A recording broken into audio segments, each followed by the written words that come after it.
Muito bem, estamos de volta com o programa Reavivados por Sua Palavra. Agora vamos entrar no capítulo 14 de Atos, né? Na continuidade desta viagem, começa aqui no capítulo 13, de Antioquia, né? Depois para Pafos, lá na capital do Chipre, onde Sérgio Paulo se converte, né? Onde Bar Jesus se torna cego, pelo menos por um tempo. Barnabé e Saulo. Saulo é chamado de Paulo, deve ser o seu segundo nome ou alguma coisa parecida. Vão para Pafos, que é a cidade onde João Marcos desiste e volta para Jerusalém, né? Depois eles vão para Perge, depois de Perge eles vão para Antioquia, né? Uma viagem bastante grande, né? São mais ou menos 2.000 quilômetros da viagem toda, saindo de Antioquia e voltando para Antioquia. Mais ou menos 2.000 quilômetros, é muita coisa, né? Uma parte por mar, outra parte por terra também. Então lá em Antioquia, Paulo faz um discurso tremendo, muita gente queria que ele continuasse pregando, ele volta a pregar no próximo sábado, mas os judeus, por inveja, acabam prejudicando, expulsando não, né? Ele que se levantou, bateu o pó da sua roupa, né? Era um costume daquela época, quando não era aceito, e foi embora. Ele disse: olha, eu já fiz minha parte, vocês não querem, mas havia muita alegria. Nós terminamos com isso, havia muita alegria. Uns 80 quilômetros depois, ele estava já em Icônio, né? E nessa cidade de Icônio, Paulo foi também na sinagoga, diz aqui o verso 1, né, falando de tal modo que veio a crer grande multidão de judeus como de gregos. Então, os capítulos 13 e 14 é quando Paulo sai juntamente com Barnabé e vem a abertura para os pagãos. Então, além de pregar nas sinagogas, ele pregava para os gentios e estes se convertiam. Olha, deve ser uma coisa muito complicada, não é? Uma pessoa que nunca ouviu nada e vai receber a história de Jesus, né, e entendê-la. É o Espírito Santo que faz esse trabalho. Bom, de Icônio ele fez muitos sinais e prodígios, diz aqui, os judeus incrédulos começaram a se levantar em todo lugar tinha esse tipo de perseguição, né? Mas dividiu-se o povo da cidade. Uns eram pelos judeus, outros pelos apóstolos. Então, eles faziam sinais, prodígios, pregavam por ali, e por causa da inveja dos judeus, já mencionada aqui no capítulo anterior, por causa desta inveja, então houve divisão. A inveja nunca traz unidade, né? Você começa a dizer assim: aqui eu não gosto daquela pessoa porque ela tem o que eu não tenho, eu quero ter isso e que espero que ela não tenha mais. A inveja é uma coisa tremenda. Eu já vi várias frases da inveja, né? Não tem inveja, trabalhe, né? Trabalhe, não tem inveja, trabalhe. Mas então eles houve um tumulto, né? Um tumulto por ali dos gentios e judeus com as autoridades para ultrajar e apedrejar Paulo. Sabendo disso, foram para Listra. Então, vamos lá ver o mapa novamente aí, editor? Editora, né? Agora temos uma editora. Então vamos ver, eles saíram dali e foram para a cidade de Listra. Desceram poucos quilômetros, uns 50 quilômetros mais ou menos, de caminhada. Então, os 80 mais 50 ali depois, foram para Derbe, lá na pontinha desta viagem, né? E aí eles começam a voltar depois, tá? Mais ou menos de Listra até Derbe, dá uns 60 quilômetros, 60 e poucos quilômetros, onde eles anunciaram o Evangelho. Então, o Evangelho foi anunciado com toda a força nessa região de Derbe. Eles voltam para Listra, não tem muita informação ali desta cidade. Eles voltam para Listra no verso 8, tá? E costumava sentar certo homem, aleijado, paralítico. Conta a história de um paralítico. Então aqui em Listra vem uma certa desilusão. Então, em cada cidade aqui uma palavrinha, né? Antioquia, decisão. Eles decidem, mandam 2 dos profetas e mestres para pregar o Evangelho. Então, vamos lá, vamos pregar o Evangelho.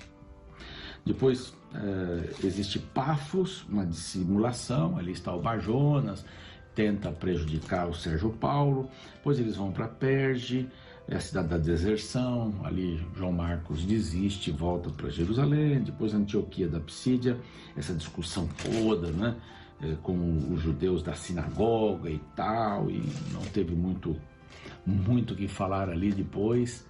Eles queriam, o povo queria que Paulo falasse, mas Paulo disse: olha, então não dá mais, vocês não querem, mas eu já fiz minha parte aqui com vocês. E muitos ficaram felizes, os discípulos estavam felizes porque o evangelho estava crescendo. Vão para Icônia, a cidade da divisão.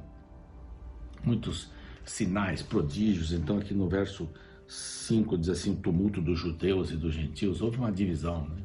Uma divisão. Os gentios queriam ouvir a palavra. Olha que impressionante isso, né? Vão para Listra e tal, chegam a Derbe, e vem aqui Listra, a cidade da desilusão. Houve uma desilusão por quê? Paulo cura um paralítico e começa primeiro a reação do paralítico à palavra. Paulo fixou os olhos nele, vendo que a sua fé poderia ajudá-lo a ser curado, o cura, pede para ele ficar em pé, né, verso 10. Depois vem a reação da multidão. Primeira reação do paralítico à palavra, depois a reação da multidão ao que aconteceu com o paralítico. E eles começam a dizer assim: os deuses em forma de homens baixaram até nós. Barnabé chamamos de Júpiter e Paulo Mercúrio, porque era este o principal portador da palavra. Mercúrio é o que falava mais e tal. O sacerdote de Júpiter então trouxe já uns touros ali, os enfeitou para poder imolá-los como sacrifício, né? Com grinaldas, diz aqui o verso 13. Aí vem a reação dos apóstolos à multidão. Então, a reação do paralítico à palavra, a reação da multidão em relação ao que aconteceu, na relação da relação, que aconteceu com o paralítico. Depois, a reação dos apóstolos à multidão. Não, de jeito nenhum, nós somos, não, o que vocês estão fazendo, nós somos homens como vocês, nós também somos homens, verso 15. Senhores, por que fazeis isso? Há pessoas que adoram serem bajuladas, né? Pessoas que, quando não têm um elogio público, assim, alguma coisa nesse sentido, ficam perdidas. Ficam perdidas. E aqui eles estavam, não do contrário, estavam do contrário. Não, vocês não vão elogiar a gente, nem vão adorar a gente. O que é isso? Paulo diz assim: olha, eu vim aqui para pregar o evangelho, para que vocês se convertessem ao Deus vivo que fez o céu e a terra. Então ele dá aqui uma elevada em Deus, não neles. Ele faz a chuva, as árvores ficam frutíferas, ele enche o vosso coração de fartura e alegria. Esse é Deus. Então os judeus vieram de Antioquia e de Icônio. Olha, Antioquia e Icônio foram até Listra, em mais de 100 quilômetros aí de caminhada, foram para lá para prejudicar a pregação de Paulo e de Barnabé. Então, verso 20, rodeando, porém, os discípulos, levantou-se, entrou na cidade, no dia seguinte partiu com Barnabé para Derbe. Ele vai para Derbe então, né? Daí ele vai para Derbe, depois ele vai para frente. É muito interessante isso aqui, porque Paulo foi apedrejado. Os judeus foram para ele criar uma situação tão grande, como se ele tivesse morto aqui. Diz aqui a reação dos discípulos a Paulo, os levaram para fora da cidade. E aí eles vão para Derbe, e de Derbe voltam todo o caminho, né? Voltaram a Listra, Icônio e Antioquia. Então aquela idazinha rápida para Derbe, não tem aí muita informação. Ele fortalecia os discípulos e aí começam a retornar, né, pelo caminho. O verso 22, eles fortaleciam os discípulos, exortando-os a permanecer firmes na fé e mostrando que através de muitas tribulações nos importa entrar no reino de Deus. É difícil, mas vale a pena. É difícil, mas vale a pena. Assim a vida é difícil, mas vale a pena. Nós não estamos aqui para sermos perseguidos, né? A gente não vai pregar o evangelho para ser perseguido. Olha, veja como eu estou sendo perseguido. Não, a gente vai pregar o evangelho porque deve pregar o evangelho. Nós não vamos em busca de uma perseguição. Nós vamos, na realidade, buscando ao Senhor a orientação do Espírito Santo, para que as pessoas possam ter germinadas no coração as sementes da palavra que pode transformar a nossa vida. Só a palavra pode transformar a nossa vida. E sua palavra no coração pode fazer com que a tribulação nos dê uma linda experiência de vida. Como assim? Porque você desenvolve a paz na tribulação. A paz na tribulação, é isso.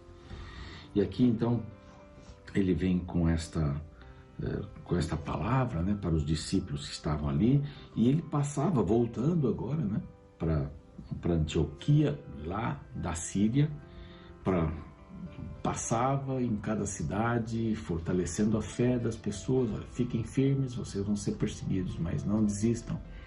E ele começou a colocar presbíteros, líderes nas igrejas. Aqui com a palavra grega está indicando, na volta.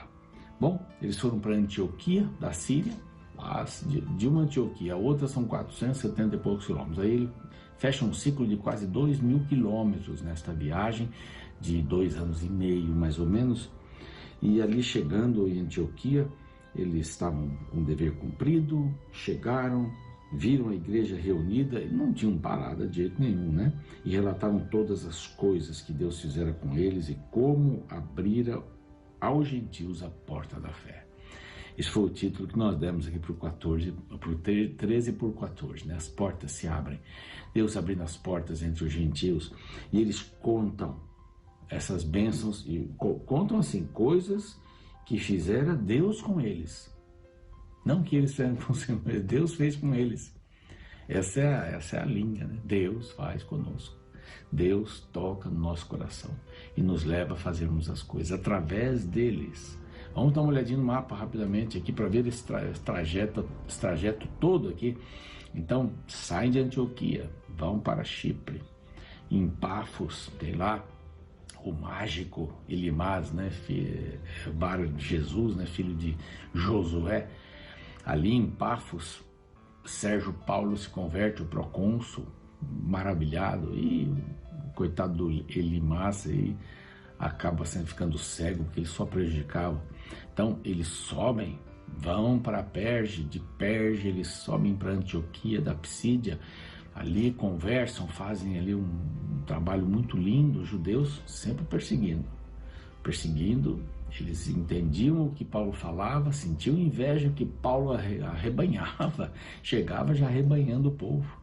Muita gente, fique próximo sábado, fale conosco. E os judeus invejosos destruíram. Alguns, claro, os judeus estavam firmes, né? Mas os gentios e os judeus estavam felizes. Nessas sinagogas, vários gentios se convertiam ao judaísmo. De Antioquia ele vai para Icônio, de Icônio para Listra, Derbe, volta todo o caminho agora até chegar em Antioquia da Síria novamente. Então, um mapinha que você viu aí rapidamente, só para a gente ter uma ideia. E ao chegar ali em Antioquia, eles continuam para Jerusalém, depois de contarem para a igreja, animarem. E em Jerusalém tem um assunto muito sério que a gente vai ver amanhã. Um assunto que poderia manchar a unidade da igreja que recém estava começando, entre judeus e gentios. É um tema muito importante. Mas o que a gente pode tirar desse tema aqui? Pode ser difícil, mas vale a pena. Vale a pena pregar o evangelho, ser cristão. Seguramente alguém não vai gostar disso, por causa de Satanás. Ele tem agentes que vão tentar desanimar você da vida cristã. Falta de emprego, saúde, crítica, perseguição. Fique firme e conte as maravilhas que o Senhor está fazendo através de você para as pessoas. Ele vai te usar, vai usar você, digo melhor, como usou a Barnabé e Paulo. Vamos orar? Pai querido, nós queremos ser usados pelo Senhor. Que maneira ousada Barnabé e Paulo faziam a pregação do Evangelho. Expulsos aqui, bem recebidos ali, não elogiados aqui, elogiados a ponto de quererem fazê-los deuses, mas eles não aceitavam, porque a honra e glória era para o teu nome. E eles enfrentam agora em Jerusalém uma nova etapa da igreja cristã. E nós vamos ver isso amanhã. Mas que o Senhor nos abençoe, que possamos saber que às vezes é difícil, mas vale a pena. E nós devemos dar honra e glórias ao teu nome. São várias lições que podemos tirar deste capítulo, desses 2 capítulos dessa primeira viagem. Abençoa-nos, em nome de Jesus. Amém.